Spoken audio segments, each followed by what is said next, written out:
नमस्कार साथियों, जनगणना 2027 के काम में प्रगणक लगे हुए हैं, इन्यूमरेटर्स लगे हुए हैं आप, और गली गली घूम रहे हैं, मकानों का नंबरीकरण कर रहे हैं, नजरी नक्शा तैयार कर रहे हैं, बहुत सारे कॉन्सेप्ट्स को आप समझ रहे हैं।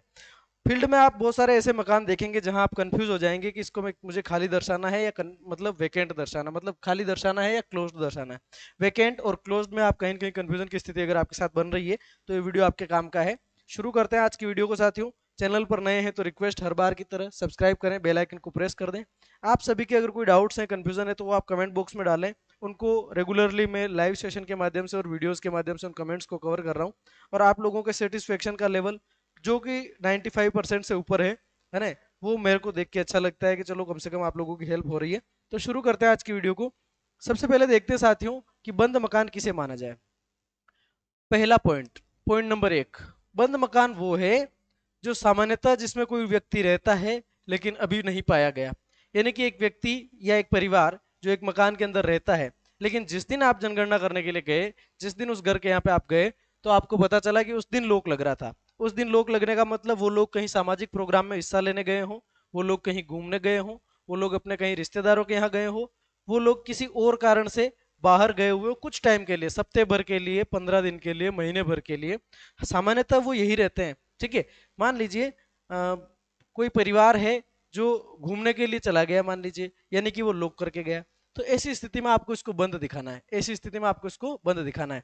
दूसरी कंडीशन ये भी हो सकती है, कोई दुकान है जो रेगुलरली चलती है, लेकिन उस व्यक्ति के कोई काम आ गया और 10 दिन के लिए, 15 दिन के लिए, 5 दिन के लिए, 4 दिन के लिए ताला लगा के गया है, वो बंद की स्थिति बनेगी। यानी कि जो मकान अथवा दुकान है वो काम में लिया जा रहा है रेगुलरली, जनरली तो काम में लिया जाता है, लेकिन जिस दिन आप गए या उन 2-4 दिनों के अंतराल में, 10 दिनों के अंतराल में आपको लगा कि उसे बंद करके रखा गया है, यानी कि ऑपरेशनल है।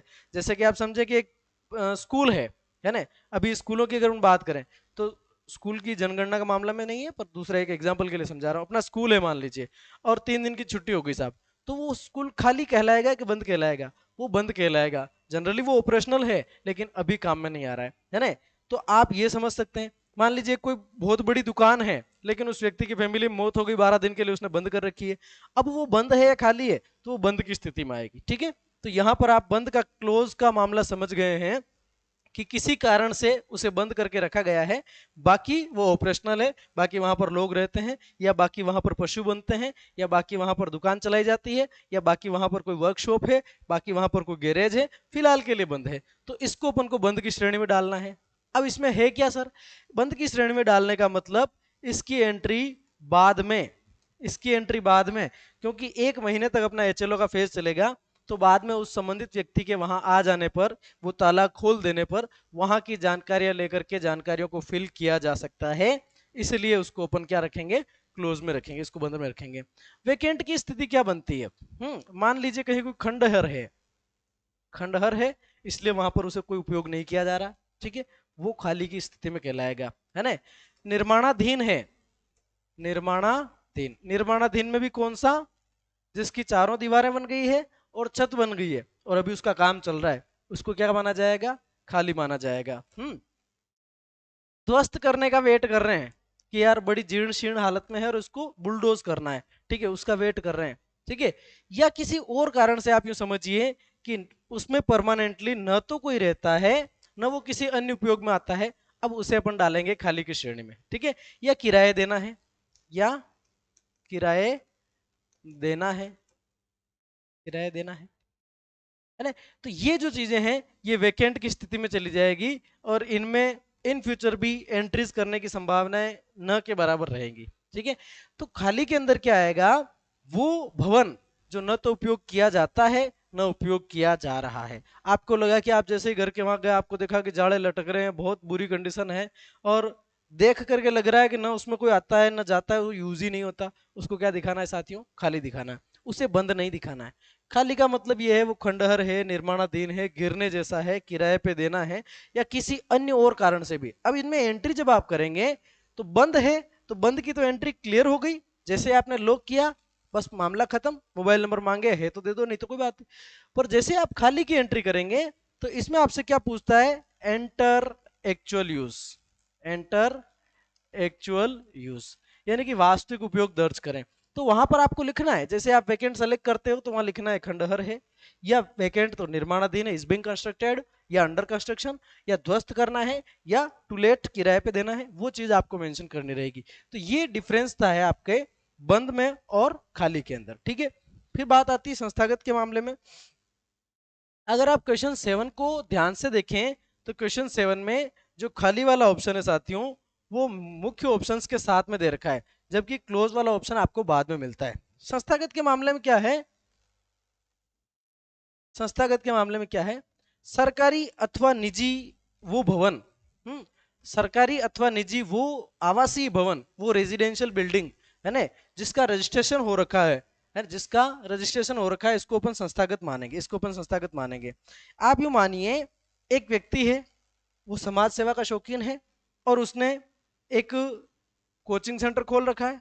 उसने क्या खोल रखा है, एक कोचिंग सेंटर खोल रखा है। कोचिंग सेंटर जो है बिल्कुल भी रजिस्टर्ड नहीं है, और वो वहां पर क्या करता है, उसने वहां पर 20 बच्चे रख रखे हैं, उन 20 बच्चों का वो भी उन 20 बच्चों को पढ़ाता है, कोचिंग वोचिंग भी पढ़ाता है, स्कूल में भी उनका दाखिला करा रखा है, बच्चे वहीं रहते हैं, और उसका रजिस्ट्रेशन नहीं है। तो ये संस्थागत परिवार नहीं है, ये सामान्य परिवार आएगा। कौन सा परिवार आएगा साथियों, सामान्य परिवार, इसको नॉर्मल हाउस होल्ड में मानना है। गवर्नमेंट तो कोई सा भी आ गया, उसके रजिस्ट्रेशन की आवश्यकता ही नहीं है। गवर्नमेंट छात्रावास आ गया, या जेल आ गई, या वृद्धाश्रम आ गया, या अनाथालय आ गया, इस तरह की जो चीजें हैं वो सारी आपकी किस में जाएगी, संस्थागत परिवार में।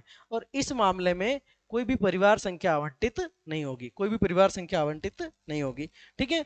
फील्ड में आपको कहीं पर भी परिवार संख्या का जिक्र करने की जरूरत ही नहीं है, वहां पर कोई परिवार संख्या ही नहीं है। कुछ साथियों के कमेंट्स जो हैं बड़े भोलेपन लिए हुए कमेंट्स आते हैं। एक साथी का कमेंट आया था, क्या था कि शमशान भूमि को दर्शाना है क्या, हम्म,